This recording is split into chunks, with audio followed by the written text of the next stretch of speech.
Hello, welcome back to my channel. Today we're finally checking out RWBY Volume 2 Episode 1. I'm so excited for this. I've been waiting for a long time to finally get around to watching this. We did the RWBY Volume 1 OST last time. It was really cool. If you haven't checked it out, you should. It's really something, alright. But yeah, now it's time for the second volume, and I know things get better from here. So fuck it, let's go. Oh right, there's a new opening. I wonder when it plays. I mean, most anime play their first opening at like the end of the first episode. Sometimes, I mean, it depends. Excuse me. Oh, it's this guy. Sorry. I'm not really from around here. Oh, wait. Would you mind pointing me in the direction of this shop? She's one of the characters behind the girl. The lady. One of the PNGs. Both of them are. You were lost. Mercury, I will seriously pay you to shut up. That's not your money. But it could be yours for 5 minutes of silence. No deal. Okay, I ship it already. Fine. Whatever. You want me. Oh.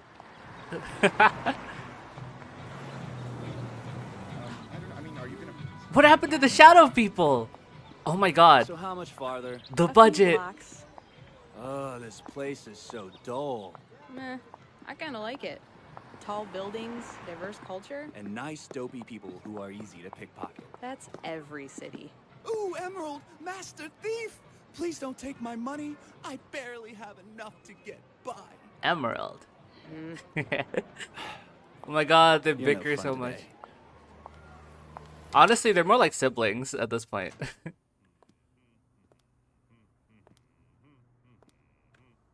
Bookstore. So are there villains for this volume? That'd be awesome. We get to focus on the smaller Welcome to people first. Tukson's book trade, home to every book under the sun. Every book. How may I help you? Just browsing. Actually, I was wondering, do you have any copies of The Thief and the Butcher? Yes, we do. That's great. Would you like a copy? No, just wondering. Oh, what about Violet's Garden in paperback? He's got it. Hardback, too. Ooh, options are What are they up nice. to? No pictures. Hey, do you have any comics? Near the front. Oh, no, wait. What about Third Crusade? I don't believe we carry that one. Oh. What was this place called again? Tukson's book Is trade. that like an important book? And you're Tukson? That's right. So then I take it that you're the one who came up with the catchphrase. Yes. And what was it again?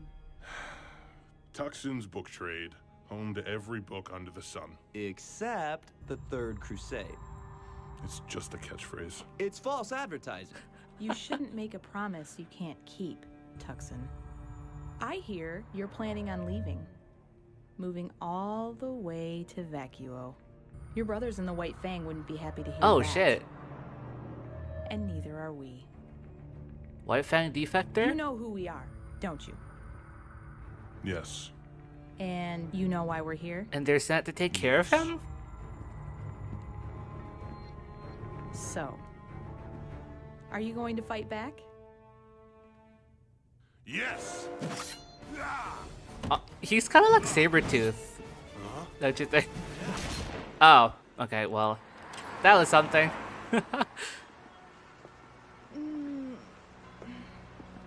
What's with that? I like the pictures. That's a really strong opener, actually. I quite like that. Wait. Oh, hello. What you doing? Nothing. Just going over notes from last semester. Sure. Lame. My god, they're just feeding her.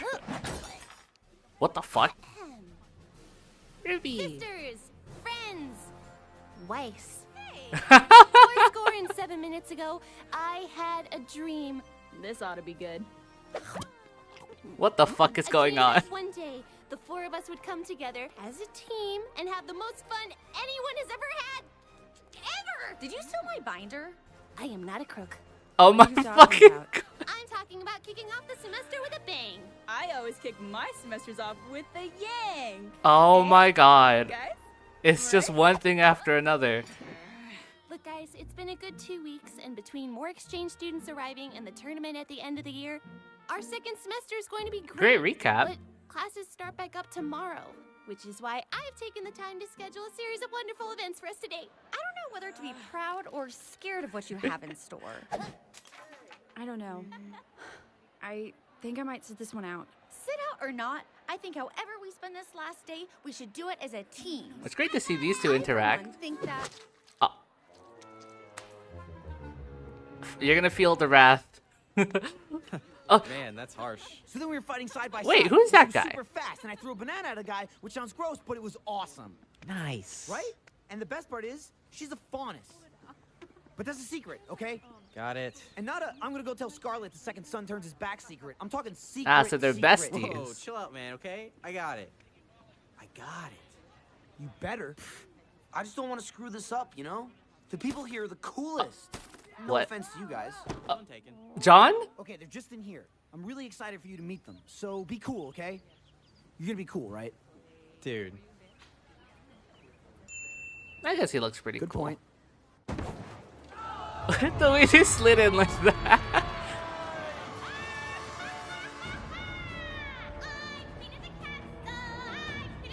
Nora! Justice will be swift. Justice will be painful. It will be delicious. Up with there. Hey. Is this a fucking food fight? There's no shot we're getting a fully animated food fight with this kind of choreo. No way! That's so fucking cool!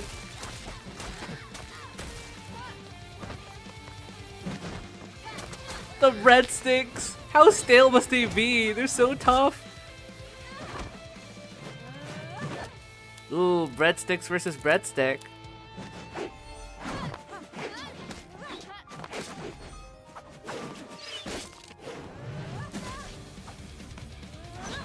Those are like spears. Skating on the tray? Holy shit! Quick, do a flip. Oh, well, I'm. Oh. Go, Weiss! Ketchup glyph.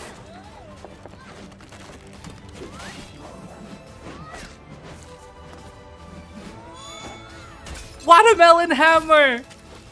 Swordfish sword! Wait, this is actually peak. No, you can't beat that. Oh. Ooh, great sound effect there. Don't leave me. No, Doomed Yuri. She's so silly. Oh shit. Celery sticks? What's she gonna do about that? Those are tough ass celery sticks. God, I missed the show. Ow. Ooh. Ooh. Oh, recovered midair. Oh.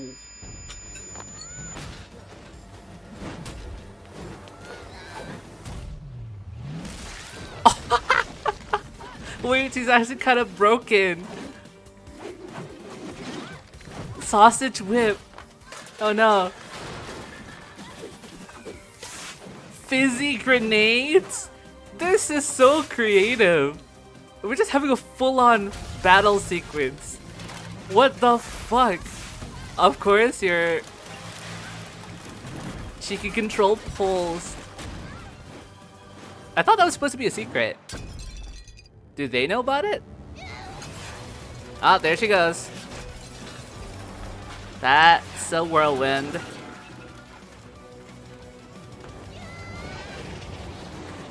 Hurricane Katrina?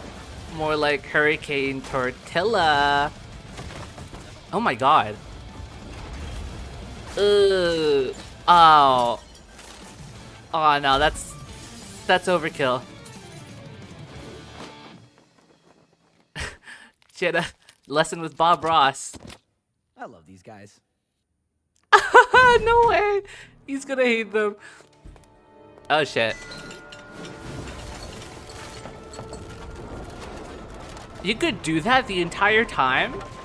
Well, first of all, we haven't seen you in forever. What the hell? Children, please do not play with your food. Ew. Let it go. They're supposed to be the defenders of the world. And they will be. But right now, they're still children. So why not let them play the part? After all, it isn't a role they'll have forever. Really strong setting up of a theme there. That's really, you know, I'm really impressed with this episode so far. They really stepped it up with the writing and the production. Oh, look! Oh, she shit. Sent the kids again. This is turning out just like the divorce.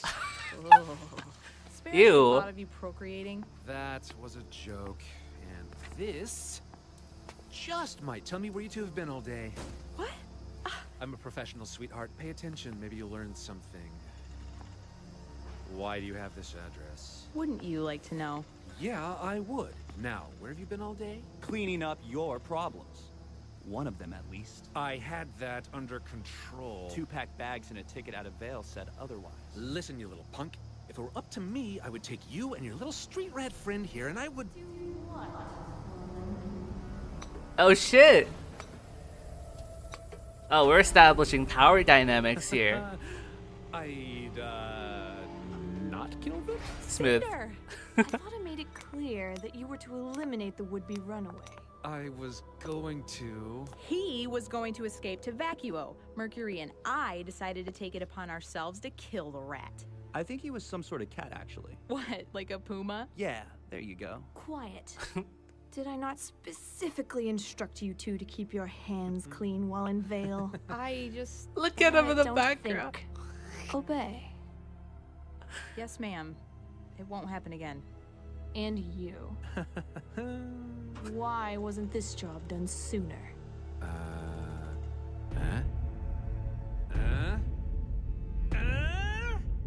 Sorry if I've been a little busy stealing every speck of dust in the kingdom. You're an inspiration to every punk with a gun and a ski mask. Look around, kid. I've got this town running scared. So He's they're camping stealing out in a dust. corner, Like, that is dust prices through the roof. just what they're and doing. We're sitting pretty in an old warehouse with more dust crystals, vials, and rounds than we know what to do with.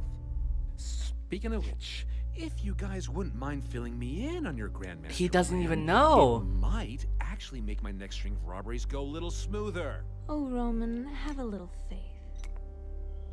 You'll know what you need when you need to know it. Besides, we're done with dust. Okay, then what now? We're moving. Have the White Fang clear out this building. I'll send you details and coordinates tonight. Coordinates? We're proceeding to phase 2. What are they cooking? What did they need all that dust for? They gonna blow something up? Oh shit. Meh. She stole it back? Oh my, wait. Opening! Opening! Opening! Wait, I love it already. Wait, this is so sick. What the hell? It's so dramatic. Wait, this shit kind of serious.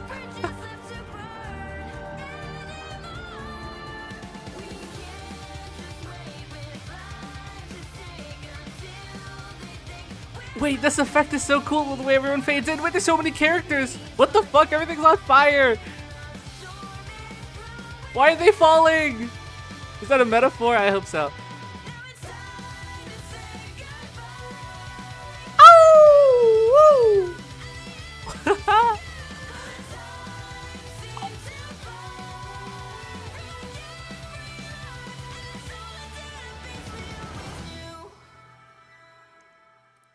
That was so good! What the fuck? Wait, that was 14 minutes? Oh my god, that flew by so fast. What? Oh my god. Oh my god. This is my favorite episode. What? I'm so impressed. The production value increased. The dialogue was so snappy and precise. It told us exactly what we needed to know with enough intrigue to set things up, to establish when this occurs in the timeline. You know, they're in second semester now. Summer break's almost ending.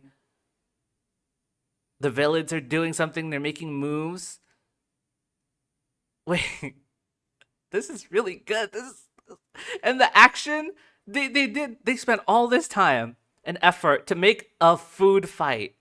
It's not relevant to the plot. It just helped to establish the theme of what they were going for. That Ozpin was saying. I'll leave the analysis to the notes section, but wow. I'm so shocked. And that opening, oh my god. I am so glad I'm gonna get to listen to that opening so many more times. Alright, so as per usual, I'm going to take a small break. I'm going to go through the episode again. I'll take some notes and we'll be back for the notes and it'll be done in like 2 seconds for you. Bye-bye! Hey, so I'm back. This is a new tab, by the way. I still have the other tab. It's still here. So I just separated this because it's going to get so cluttered if we combined it for every volume. So for now, I'm just going to have simple notes like this until we have more info, and then I'll start organizing. Sounds good? Yeah, sounds good. So, shop owner reopened. That's just funny. It's just a bit of continuity because we haven't seen the guy since the first episode of Volume 1, right? So it's just a fun continuity where it's like, oh, 1 volume later in episode 1 of this season, he's back. It's funny. And then we meet Emerald first. You know, she looks pretty cool. She is a master thief. She lies really well. Like, she's able to put up a front really well. Hates Mercury for some reason. I suppose she just finds him irritating. Don't know if there's anything deeper to that.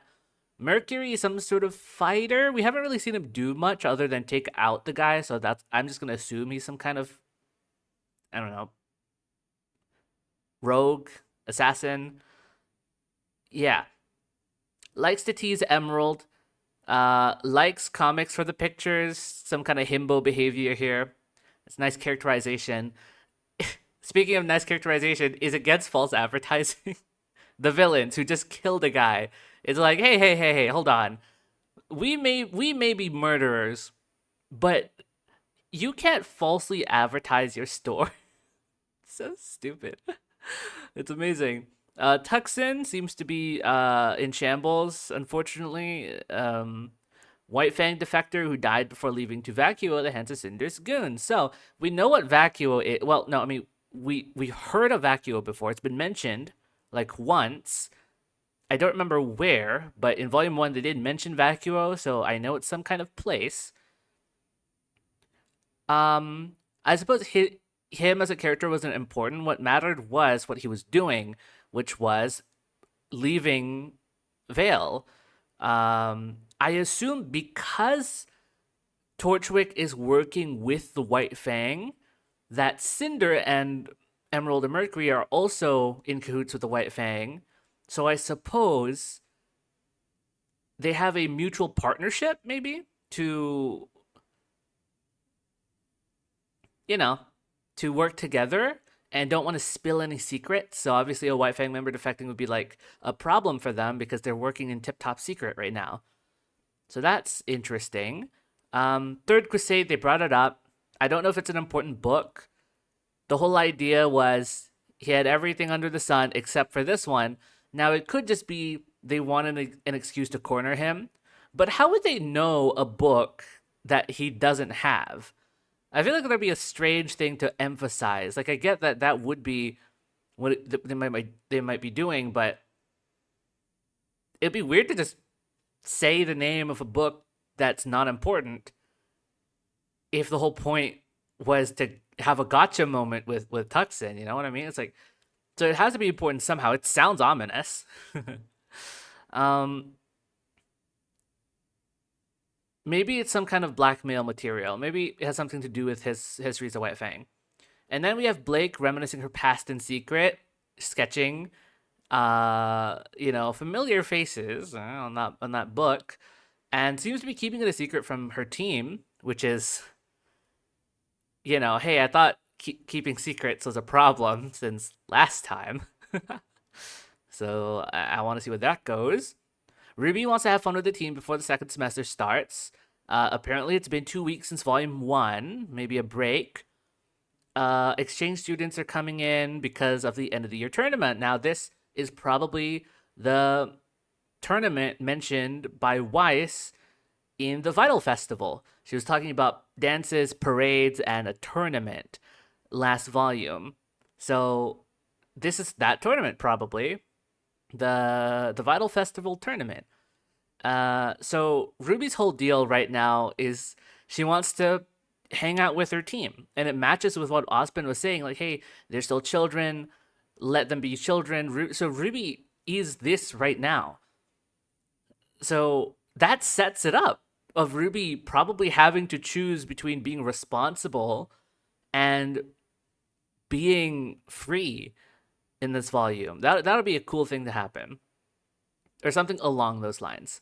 Yang makes a pun, very important. I love puns, by the way.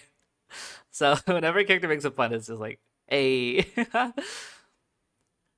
Sun is a bestie who's canonically cool, I guess. I mean, his hair is cool, I guess. He's all right. I have no idea who that is. We know nothing about. I don't think we know his name because the credits didn't even show up. Right? Was there names in the credits? No, there wasn't. Right? It was just the opening sequence. So I guess we don't know. We don't know anything about this guy. Literally, he was just walking along. Sun was the one talking. We don't know who he is, what he's supposed to be, what role he has in the story, whether he's just a gag character. I don't know. So, yeah, I guess. Glinda is upset that the kids are messing around when they're meant to be defenders of the world, which is fair. But this is still school. They're still children. They're still teenagers. Let them mess around, And Ozpin knows this, say, hey, they will eventually become the defenders that you want them to be, that we want them to be. But right now, they're still free from the burden of knowledge, from the responsibilities that they have to eventually take on. And I feel like Ozpin would know this because he's a wise character. Maybe he knows something that we don't. Very Dumbledore type character, right? So I just can't help but feel like this line is a little ominous. Like he knows something bad is coming that the kids have to prepare for. I don't know. Also, Torchwick being like the shady divorce dad is like everything. I love the dynamic. The villain group so far with Cinder, Emerald, Mercury, and Torchwick is like a dysfunctional family. Cinder doesn't look like she cares about anyone, not even Emerald, and Emerald looks like she really cares for, or at least acknowledges her place in the hierarchy, I guess. Like, she's willing to obey Cinder. Mercury, just, I don't know what his role is with, like, yeah, him and Cinder haven't really interacted, right? So I don't think. Yeah, I have no idea what that is. But Torchwick and Cinder, though, on the other hand, is like Torchwick being like this pathetic kind of guy who's like, dude, I'm doing the best I can with what you're telling me to do. And Cinder's like, I don't know if this is satisfactory. And I'm not telling you anything because I don't trust you. So Emerald Mercury took care of the job Torchwick was supposed to take care of because he was so busy. But what was he busy with? Robbing dust. Every speck of dust in the kingdom, apparently. So I guess we failed. We stopped whatever the White Fang and Torchwick was doing at the finale of last volume, but they got more dust. So, and it was enough dust for Cinder to be like, okay, we have enough. Let's move on. So what we did at the docks just didn't matter then. Okay. Fuck. Uh-oh. That's a problem. I'm sure nothing bad will come of this. Cinder is the brains of the operation, keeps torturing in the dark. Yep. Don't think obey, which is a characterizing moment for her. Don't know much about her yet. She's one of those mysterious characters, but she's definitely exuding power. You know, she's the one that has the most power out of everyone in the group. She's definitely the leader. Yeah, I just wonder, why do they need to distill the dust? I was mentioning maybe they need to blow up something. That would make the most sense. Or they're trying to arm their forces, and so they're trying to use dust to use for their weapons, maybe. And then dust prizes are surging as a result. I don't know if this is relevant or not, but it's like a nice world building touch where it's like, yeah, of course, the prices would increase when it keeps getting robbed. Yeah, and what is phase 2 exactly? I mean, if we're assuming that they're gonna arm forces and blow something up, phase 2 could be. What do they need? So they got some resources. What else do they need? They need to rally troops. They already have troops. They're working with the White Fang, right? They have the troops. They just need to organize themselves and distribute the weapons and resources to the troops. Then the next step would be finding their way to the target. And then the next step would be just invading. That's a lot to happen in this season, so I guess not. And I wonder what part of the plan our protagonists are supposed to stop them. Ruby stopped Torchwick in episode 1 from the Dust Store, and the team and Penny stopped the White Fang at the docks. In this episode, we learned that their plan went without a hitch anyway. Because I guess the protagonists have to be in school. Damn it, classes. Can't save the world. But that means that the villains are free to do whatever now. They're probably gonna move on with their thing. So I wonder, where did the protagonist step in with this? Blake seems to be thinking about her past, and her past is connected to the White Fang. Maybe she'll go on like a solo mission. I don't know. But yeah, that concludes my thoughts for this episode. I really, really enjoyed it. This is my favorite one out of all the episodes so far. My favorite opening, the best song, even better than my favorite songs from the OST ranking. So yes, thank you for watching, and I'm so excited to watch the next episode. I'll see you in the next video. Bye-bye.